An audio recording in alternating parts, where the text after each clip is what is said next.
Hi guys, Justin and Jesse from Hat Trick Honey here. I'm going to be talking to you guys about the importance of plants and bees and how that pertains to beekeeping. Since we're talking to beekeepers, we thought we'd share with you guys how we sell our honey on the porch. We have a little honey hutch with a cast box in the bottom with interesting information in the hutch, and a cash box down there screwed to the shelf. We haven't had any problems. We used to have a stand out in the driveway, get blown over by the wind, and cause lots of problems there. So that's a little bit of sharing. But Jesse's going to talk about plants. That's what we're here for today, because basically when it comes down to it, being a beekeeper doesn't help the bees, does it? No. Honeybees aren't even native to this country. So we need to keep in mind all of our native pollinators, solitary bees, bumblebees, etc., because they are just as, if not more important. So we're going to start talking about native plants and trees. There's nothing better you can do to help save the bees than plant native flowers and trees. If you're not doing anything to help. So we'll start inside and I'll show you. My porch was the reason I started growing plants indoors, because supplying plants for your hanging baskets and your railing planters got really expensive. I was spending like $100 for baskets and flowers, and I thought, I bet you I can do this cheaper. So last year, I think you were spending more than that. yeah, well, each time I did it, I was spending that. At least.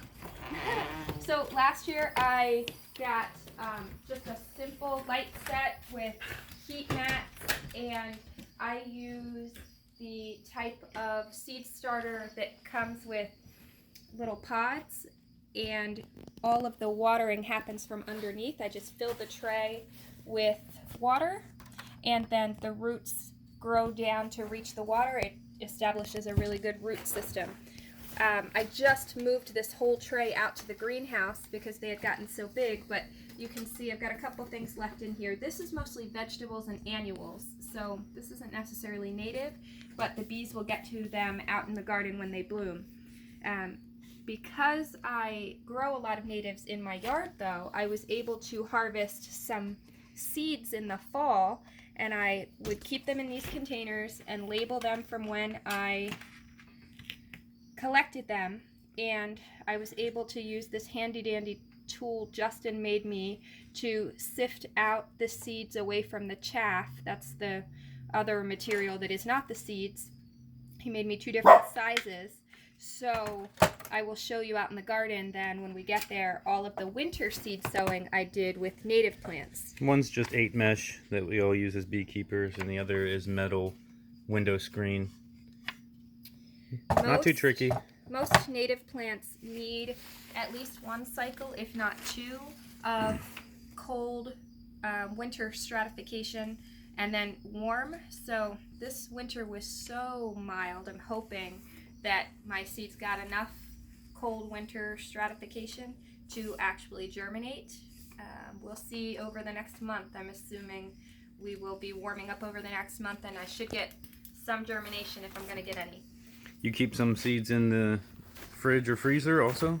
I have, depending on when I get the seeds, you can, especially milkweed, if you collect it from someone, you can put it through some people use that as their way of stratification. They put it in the fridge, they take it out, they put it in the fridge, but I tend to like nature and liking to let it do its trick, so I just take them right outside, and they're exposed to the elements all winter. That way they go through their freeze-thaw cycle in soil outside. If it's going to snow on them, it does. If it's going to rain on them, it does. And I just make sure that they don't get too dried out if we go through a spell that doesn't have much rain or snow. What are the seeds you have down by the furnace?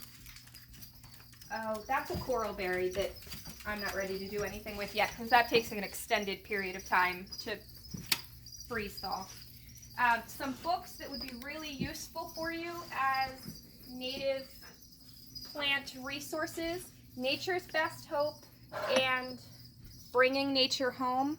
Doug Tallamy is amazing, and he really changed my life in the way that I think about plants. Basically, he draws the connection between the ecological relationships that are built with plants and bugs when they co-evolve. And when you plant a non-native plant, it may look nice, it may even provide a little bit of nectar or pollen for adult insects, but it doesn't provide a host plant for that adult insect's babies. The larvae can't eat it. They don't even recognize it as food source. They don't have the evolved adaptations to be able to eat it and process it, and therefore they can't eat it. They then can't really reproduce as much as they would be able to. So without baby bugs, we don't get adult bugs. There are also a lot of other good resources like weeds of the Northeast, and I use the word weeds because most people would refer to these plants as weeds, but they're actually usually very beneficial. Things like goldenrod are going to be in here. Your different kinds of flowering morning glories, things like that. Not all of these are native, but a lot of them are very useful to our native bees and even our honeybees. Other good resources. Xerces Society has a really good line of books. Attracting Native Pollinators is a wonderful resource because it talks to you about how to put in a native landscape, whether it be meadow or woodlands, so that you can convert your grass to a much more useful way to use your private property. They also have 100 plants to feed the bees. Again, not all of these are native, but a lot of them are. Okay. Let me see the back of your shirt. You can get native plants through the mail with this company, but they also have some other really good t-shirts. Okay, where to next? We want to go out to the willow. Sure, walk. I'm walking.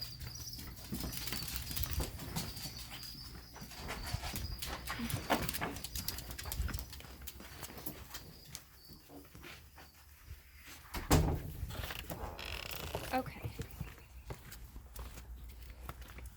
So as we're walking through the yard, you're going to notice that a lot of my perennial plant material is still standing, while you'll see a lot of places already have their new mulch laid down and all of their beds raked. It's actually really very detrimental to our native pollinators if you clean up your garden beds too early, because they're nesting in the ground. So stay here, baby. Stay, Mabel. Good girl. So last spring, I divided a bunch of my non-native lilies and my native spiderwort, and I put them in these pots, and my master plan had been to give them away or do something with them, but I never ended up doing it, and so I was worried they wouldn't make it through winter. But as you can see, there's all new green growth. This plant is a baby, it's actually two baby spiderworts, and as you can see, they have purple foliage. This is a native plant's biological weapon against being eaten when it's young. It's a defense mechanism so that it can protect itself when it's young. As it gets older, its leaves will lose the chemical that makes it purple, and it'll be green, and it is the host plant for several different kind of caterpillars. Oh, there's another one. There's another third little baby there. So this is a great example to me that even when I mess up, most of nature wants to live, so it's working rather well. We wanted to show you. Justin. Oh, by the way, I've never bought a package. Those were just from a clean out of someone's barn who used to host a beekeeper at their property. Thought they make good for arts and crafts or something. Justin was moving wood around out here for me to make some signposts so that I can show people that I'm not just a lazy landowner. I am doing all of this on purpose. And he found... Oh, we should have showed the sun. I should have, but Maybe we can finish with them. yeah.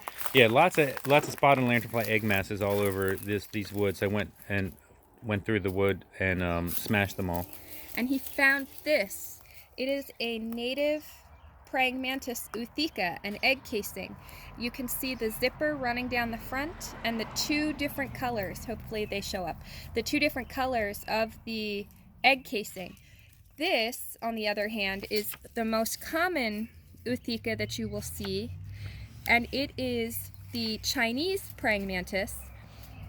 The Chinese praying mantis hatches sooner, and it gets much bigger and is more aggressive than our native praying mantis. So if you have a lot of these, kill them, smash them. I give them to my chickens. Save these guys. If you keep them both thinking, oh, but somebody told me that praying mantises eat spotted lanternflies, this guy's going to hatch first. He's going to kill this guy, and you will have less and less native, which we already have less and less native praying mantises, and more Chinese mantises. So get rid of this guy. That way this guy can do good. So the invasives are more round uthekas, and the natives are more flat. You'll see these guys on big stems of grass, or sometimes I find them on my fencing, the wire fencing. And this will always be on something flat. Yeah, we like to, when we find them, and we're finding more and more, it seems, after the spotted lanternfly became present. When we find them, we like to put them near this willow tree. Gets hit hard by the spotted lanternfly, and we like to put them by our maples, like that maple up front. Also, if you like free plants, one of the best ways that you can get free plants is volunteering with one of your native plant sales. Perkiomen Watershed has a great sale. Volunteer your time, help them before the sale, and sometimes you're very fortunate and you get a tray full of babies that will become big plants. So that was exciting. You want to show the bed over here, real quick? Sure. Now, in Jesse's pursuit to be really promoting natives, this tree right here, Korean Evodia, known as the BB tree. We have another one over there we planted before we knew better. We got off of Peter Lintner, the late Peter Lintner from the CCBA, who wrote Garden Plants for Honeybees, and he was a fan of that tree. So we got them from him directly and planted them, but we're probably going to be removing them this year. So as you can see, this bed, I am cutting down my lawn and I am replacing it with natives. The lavender are not natives, but I like them and I wanted to see if they would make it through winter. So besides the lavender, everything in here is native. There's oak leaf hydrangea, there's buckwheat, there are my favorite Joe Pye weed, there's some chives. I have no idea what you're pointing at. You probably can't see it on the video, but this whole bed is full of native plants that mostly bloom in the summertime. I try to plant most things for the dearth because honeybees need it the most then, but so do our native bees because that's when they are having their babies and trying to store up to hibernate for winter. Let's walk in the bag. There's no bees in that hive right now, but there was the last 2 years. That's a dead out from another yard. Just acting as a swarm trap for right now.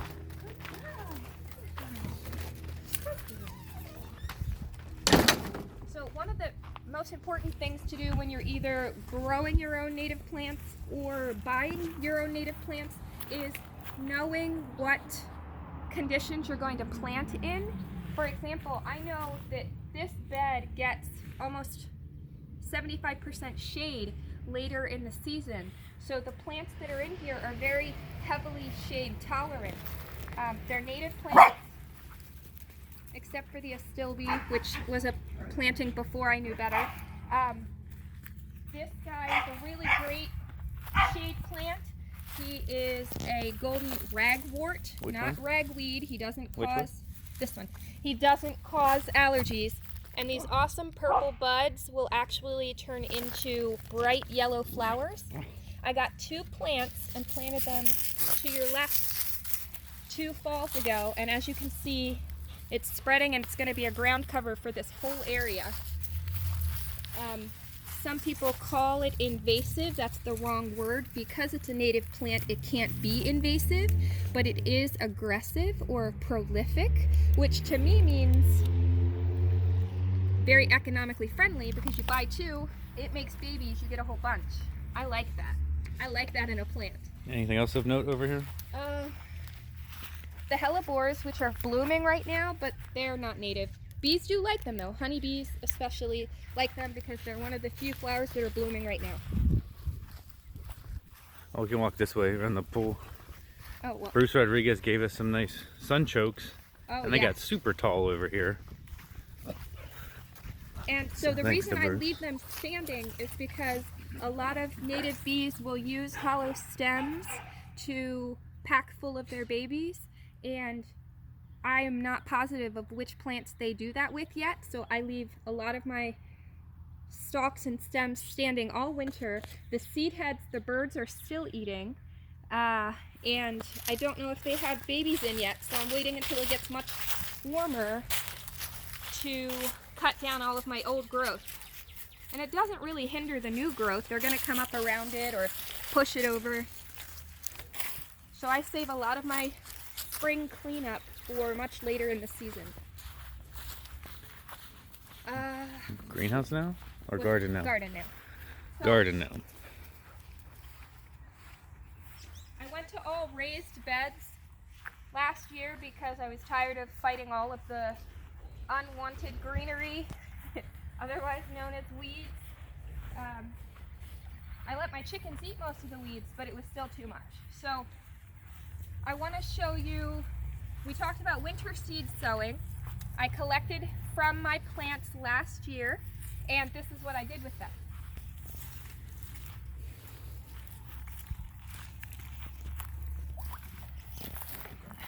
So I planted usually about 4 seeds in each pot of, I think I did 21 different kinds of native plants. And because native plants need that freeze and thaw cycle, I have had them out here since January. So they've gone through those 25-degree nights that we had like 3 of this winter. It really wasn't many. But usually they need below 40. So we've had several nights that were below 40. They've gotten rained on, they might have gotten like a half an inch of snow. But they've been out here. Now the reason they're covered in screen is because birds love seeds. So I have to cover them to keep the birds and the squirrels out of these seeds. It's just half-inch hardware cloth. And I have them raised up on a little platform because hopefully if they did get enough freeze-thaw cycle and they do germinate, they're going to shoot up there, and I didn't want them too close to the screen. What do you have going on over here? These aren't covered. What's that? These aren't covered. That's because it was too big. Oh. So Yeah. I have several of those beds. I don't know if anybody else is a gardener, but my kale is coming back. I did not plant that. That's a kale from last year that's just regrowing. I have not cleaned out my beds, so I've got several things that are still kind of hanging in there all winter. This is some Coreopsis, which is a native plant that I started in this bed to see if I can transplant it, or I might just leave it there. There's more kale growing back. And this is funny because that plant was eaten entirely to the stalks by some kind of a little caterpillar, and there it's growing back again. So as you can see, I did trim down my raspberries because they were starting to get little buds on them and they were already far too big. Way over here. Yeah, over there. And then over there. Oh, what? Over there and there. Yeah, they're everywhere. And then on this side there's elderberry, which is starting to leaf out. That was another one I bought 2 plants of, and it has quadrupled in size. It's put up a bunch of shooters. The red ones are dogwood. I don't know if you can see to the right with the little black dried berries on it. That's chokeberry, and a lot of birds really like that for the winter. We have our 2 native bee houses.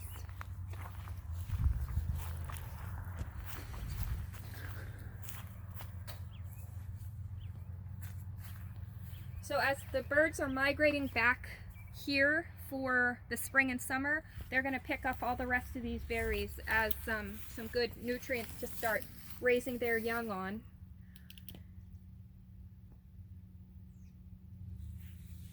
Okay, should probably get moving. What was this one? Elderberry is one of Elderberry. the really nice plants that you can, I could lock this off right here, sharpen the end and stick it in the ground and have a brand new elderberry. So if anybody would like a little twig to do an elderberry in their yard, let me know.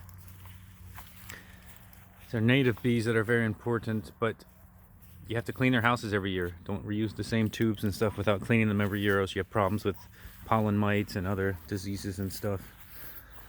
Going over to the greenhouse now, or other areas you have plantings? So to your left, that's a meadow that I'm installing slowly, but I have a bunch of milkweed, golden Alexander, obedient plant. The brown things that are still standing are Montauk daisies. Those were another thing I put in before I realized the benefits of natives, but I did see a lot of honeybees on them at the end of the season last year. And the fuzzy ones are pussy willow, which is another one of those plants. You can lop off a piece and shove it in the ground and it'll grow you a whole new plant. Are they called something in particular? Pussy willow? Plants like that. It's called live staking when you cut off the piece and put it in the ground, but it's just a growing technique that some plants are able to reproduce by. And you said you like to use the chickens to clear some grass and stuff like that in areas? Yes, that was this whole bed. I had the chickens clear for me just by, for 3 weeks straight, I would put down scratch seed for them, and they took all the grass out of here. And this is a whole native bed. It has viburnum, sundrops. It has 2 different kinds of grasses, purple lovegrass and switchgrass. It has goldenrod and some monarda and a bunch of transplanted violets that I find throughout the yard. So this should start waking up soon. You can see, I don't know if you can see on the video, but the viburnum is budding. All of the little nodes are swelling. So they're gonna leaf out in the next month or so. They're really a great resource for not only host plants as for caterpillars, but then they draw in birds with their berries. Viburnum is a really nice shrub if you're looking for wildlife. Can't get it to focus on those buds for some reason. I have that problem all the time when I try to take pictures. And we put in our first blue jay house 3 days ago, and this morning I saw a pair checking it out to see if they were interested in it or not. So that's exciting. We might have our first breeding pair of birds. So last but not least, we'll go to the greenhouse. When we started the tour, I showed you where I start seeds indoors. Just 2 nights ago, I took the seeds that I had started indoors. They'd grown big enough to move to the greenhouse, but it's still a little chilly, so I have a heater in there for me.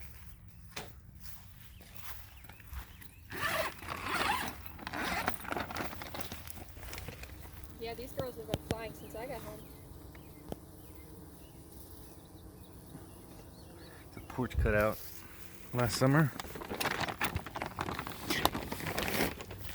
Another little native bee house. It was part of a study for Doug Sponsler down in the Philly area. He was doing with native bee diversity and tracking the tubes when they get filled up, and we send him pictures every month for his project. So these I started indoors with just seed, ageratum, I think that's how you say it, I'm not positive, and then calendula. Those are both non-native, but they are annuals, so I'm not worried that they're going to spread all over the place and cause havoc in our ecosystem.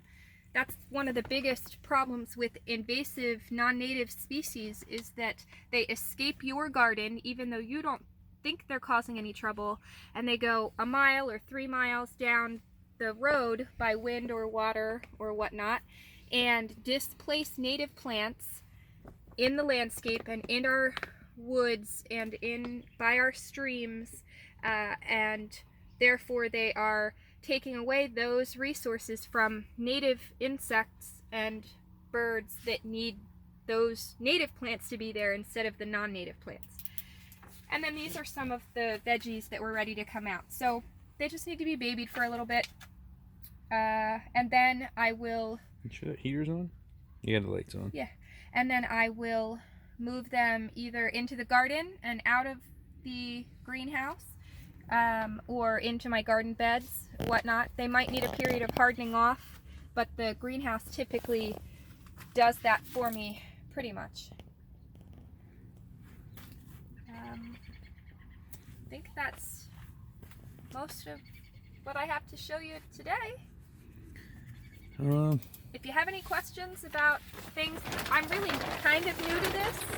I've been growing now for 4 years, I think, but I am starting up a wildones.org, a Wild Ones local chapter. It's a non-profit organization that works to get native plants in the landscape. We'll be having monthly meetings and things once COVID goes away, and we can actually meet in groups again. Did you want to show them a little bed up here that has what you call the most bang for your buck? Oh, it is. Yeah. Okay. Oh, yeah, let's go.